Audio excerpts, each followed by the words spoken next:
이단 신천지가 건물을 매입한 뒤 종교시설 또는 집회시설로 용도 변경을 해 지역사회에 침투하려는 시도가 잇따르면서 시민들의 우려가 커지고 있습니다.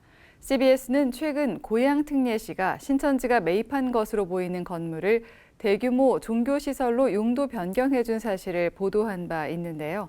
지역 주민을 비롯해 지역 여야 정당까지 신천지 시설 건축을 일제히 반대하고 나서자 신천지에 허가했던 종교시설 용도 변경 신청권을 직권 취소하기로 했습니다. 오효셉 기자의 보도입니다. 경기 고양특례시가 최근 논란이 된 신천지 소유로 알려진 종교시설 건축물에 대해 용도 변경 허가 취소 절차를 추진하기로 했습니다. 해당 건물은 지난 2018년 신천지 측이 매입한 물류센터 건물로 당시 종교시설 용도 변경 신청을 했지만 고양시는 건축심의 과정에서 교통과 주거환경 등의 이유로 불허한 바 있습니다. 하지만 지난 8월 고양시가 종교시설로 용도 변경해준 사실이 CBS 보도를 통해 뒤늦게 드러났고 지역사회에 거센 반발이 일어났습니다.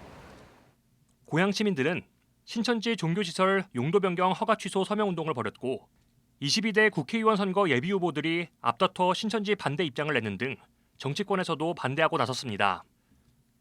국민의힘 고양병 김종혁 당협위원장은 입장문을 통해 주민들이 결사 반대하고 있는 신천지 종교시설이 풍동에 들어서는 것을 절대 용납하지 않겠다고 밝혔습니다.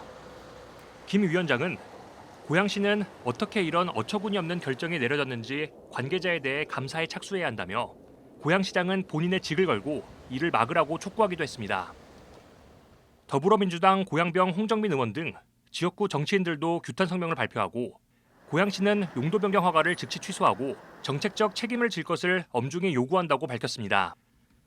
이들은 이어 2022년 지방선거 이후 신천지 소유 건물의 용도 변경을 연달아 허가하고 있는 국민의힘 소속 단체장들을 규탄한다며 최근 1, 2년 사이에 발생한 일련의 용도 변경 허가 사례들에 대해 국민의힘의 공식적인 조사와 사후 조치를 촉구한다고 강조했습니다.